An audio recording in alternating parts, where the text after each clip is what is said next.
this whole exercise, everything they did is for a classroom, and it's for taking advantage of what adults have already learned. But I use it in my classes, but I also have used it in workshops. I've done it with 3 people, and I've done it with 125 people. And so it works at all kinds of different levels, and it's like really fast. What we do is we take some envelopes, and on the front here we write some questions that we're trying to do. In class, I'll write down names of disruptive people, or you can write down whatever makes sense given the topic. You write it on the front of an envelope. And what you do is you have a number of envelopes, depending on how many people you have here. You want to break it up into groups of about 3 to 4 people. So if I had 100 people, I've got probably 30 groups. If I have, in here I'm going to do it with 3 groups, right? With about 2 people in a group. And so you have to get some idea of how many people you have ahead of time and what type of questions. And each one's going to have a different question. Each envelope has a slightly different question. You don't repeat it. You really want to look for different ideas. And what we end up doing is, what we're trying to do is tap into the collective, do 2 things. Tap into the collective knowledge of the people out there, take advantage of what you all know. Right? At the same time, you can learn and build ideas. And at the same time, we can kind of make it fun as well. Make a game out of it, do some gamification out of it. So what we're going to do here is we're going to go through and just do it. Okay. And that's the easiest way to understand. We got a couple of teams. We got you 2 folks as a team. We got you 2 as a team. And then we got the 3 of you as a team. Okay. All right? Now, what's going to happen, I'm going to give each of you some index cards. And what you're going to do is we're going to give you 3 minutes to take a look at the question that's on the front of your envelope. And I want you to write down as many ideas on how to answer that question as you can think of, and each idea goes in a separate index card. It's just rapid, as many ideas. Together or personally? As a group. Come together. Do all the groups have the same question? No, they're all different. So, and what's going to happen is you're going to do it for 3 minutes, and at the end of 3 minutes, I'm going to ask you to take the envelopes, or the index cards, and put them in the envelope. Don't seal the envelope. All right? 1 idea per index card. Okay. And then you're going to then pass it to the next group. They're not going to look inside the envelope. They're going to look at the question on the outside, and they're going to do the same thing. Now, so you're going to do that, and then the 3rd time, you're going to get an envelope that you've not had yet. That time, you're going to open the envelope, take a look at the ideas, and pick the 3 best ideas. You're going to go through that. Now, normally we can make it fun by having each team put on their team number on the back of it, and you add it all up and see which team gets the most best ideas and all that kind of stuff. You can play with it all kinds of different ways, but it's a way of just tapping into the group and sharing ideas. So, let me give you 3 minutes. Each of you work in your teams, come up with as many ideas to answer the question that's on the front of the envelope as you can. The ideas together? Yeah, together. All right. Yeah, each team work together, so come up with all the ideas you can. You got 3 minutes to go.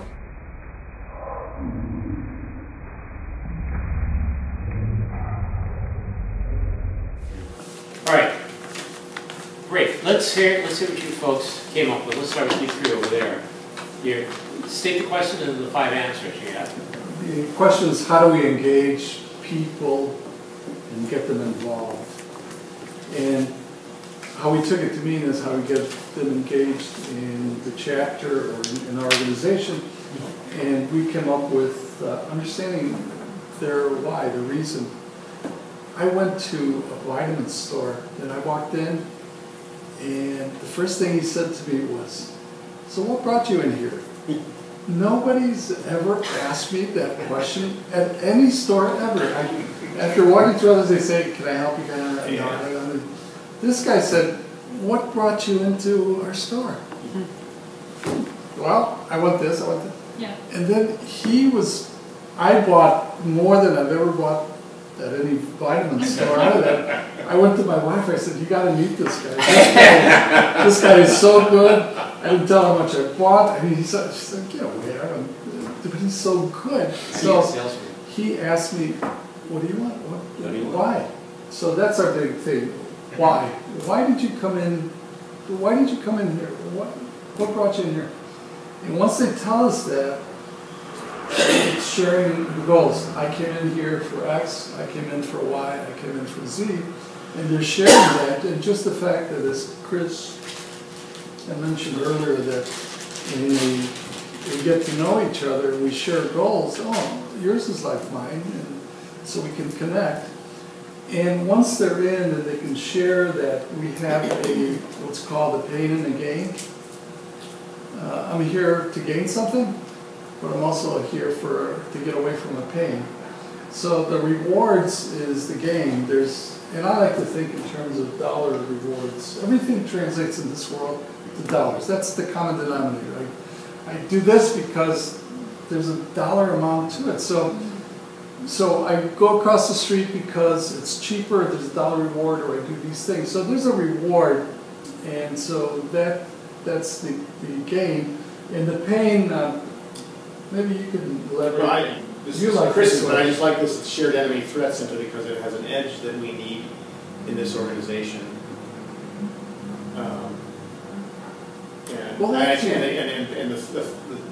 The threat, I don't know, that would be a good thing to pursue, to explore, because it also ties right into what's our function, what's the functions that we do, that we're proud of doing, that we find meaning in life and participating in.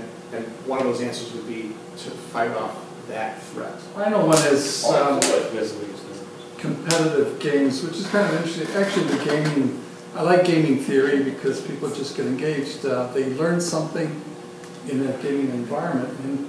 And as I was listening to this, it just occurs to me that there's 3 steps, really 3 simple steps in this, and probably doing different things. It's the head, it's the heart, and it's the gut. And I can make up some of this. The head is, you justify at the beginning, the why. Well, I'm here because I want to be the greatest person ever. That's the head. And the heart is when I share my goals, now I'm opening up my heart a little bit, and I'm letting in, here's my gains, here's my pains. And the gut is really what keeps me here. Is I come back because, hey, this is really fun. I'm having fun, I'm enjoying it, I'm learning. Yeah, I'm coming back because I get an immediate reward, and I think is apropos for this. Cool. Very good. All right, you guys, what do you have? Okay, well, basically, we ended up clustering things because we had so many. So to get fun, well, basically, there's a. Well, what's the question first? The question is what programs will benefit us, okay? And we kind of separated away various tools and facilitation tools and learning tools and stuff of that nature, whole stack of those. We also had a stack of things that were more like organizational behavior, culture, communications, getting to understand people stuff better. There's also a bunch of marketing things about how to connect with people, actually doing connecting, doing networking, and so forth. We talked about training in areas like personal and professional development, business management, kind of the whole essence of like keeping things going, so giving speeches and whatever. And one thing that showed up was social events, so we made that number 5 because it didn't fit the other clusters. But it's like there's 5, but those are programs that would benefit us, kind of a thing. And so it's the whole idea is what are the different kind of things that would benefit people who are being here. So that was just a little. Cool. We found majority of them under some big umbrella, like marketing tools, all the other ideas, but they're one umbrella. Cool. And you folks, you had? How do we attract more members? And our favorite ones were, well, we appreciated the free beer. We said, there's already wine. No, ask close friends to participate. Membership perks. Change the label, which we took to mean reframe it, right? Network with other organizations and understand what they want or need. Understand what potential members want or need. So we also kind of grouped them, and then we just picked the favorite groups. Cool. So this is a very simple exercise. Took a very short amount of time. It can be done umpteen different ways. You can do all kinds of things with at the end. You can take the ideas, you can turn it into a affinity diagram and generate ideas. From there, you can do that in the beginning. I planned it with a lot of people. We can write out ideas on post-its to figure out what to put on the envelopes. I just did it here, getting a number of people. A lot of ways you can vary it. What did you guys get from it? What do you all? I got certainly a lot of clarity for this particular topic.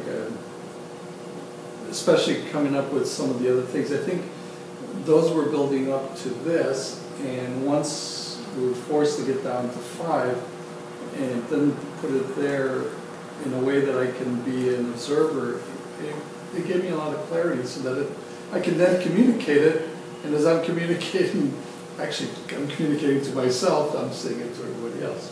What was so good to have this with Chris's conversation and his perspective is that we've had these these sessions where the mode is we're looking for an aha. What's really here is a lot of hard work, and it's the detail work that we could take any 5 of these 15 if we had the manpower, the effort, the person power to actually do the work, we'd get something. And that's the linchpin. It's just diving in. Well, how many people does it take? Well, I don't know. It doesn't take that many. It takes work. You know, what I thought of when we were doing this was when Rocky and I did some work with a thing called Strategizer.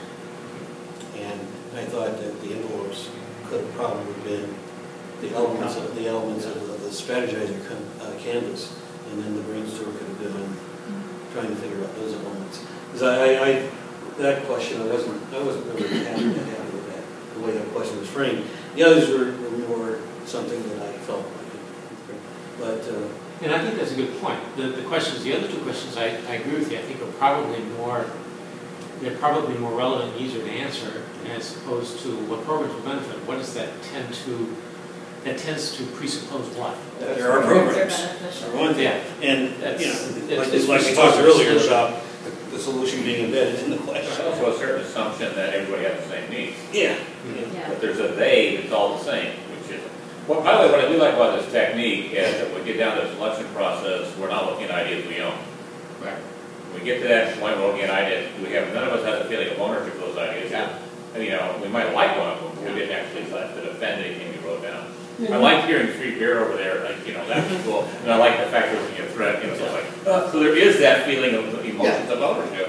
And it was collaborative without getting caught with the group thing. That often happens, right? So you guys were all able to work together, you wrote on your cards, you were able to work together. So we got what the whole group thought of the question, just not with sort of the group side. And one of the ways we did it was we took the whole set of cards, spread them out, and said anybody can nominate anything but the top. So we had 10 at the top. So we moved the others out of the way, and then we worked through 10. Came up with the 5 that we thought were right. And I've used a technique like that before, where you basically anybody nominates it, and there's no discussion. You just put it up there if you want to pick it, and then you work your way through various forms of discussion to find something that group.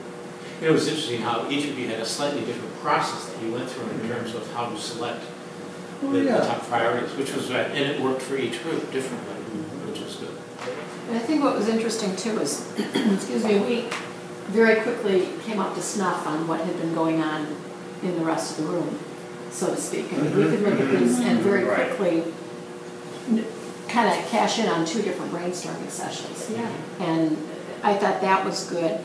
I also think we sorted ours by yes, no, maybe.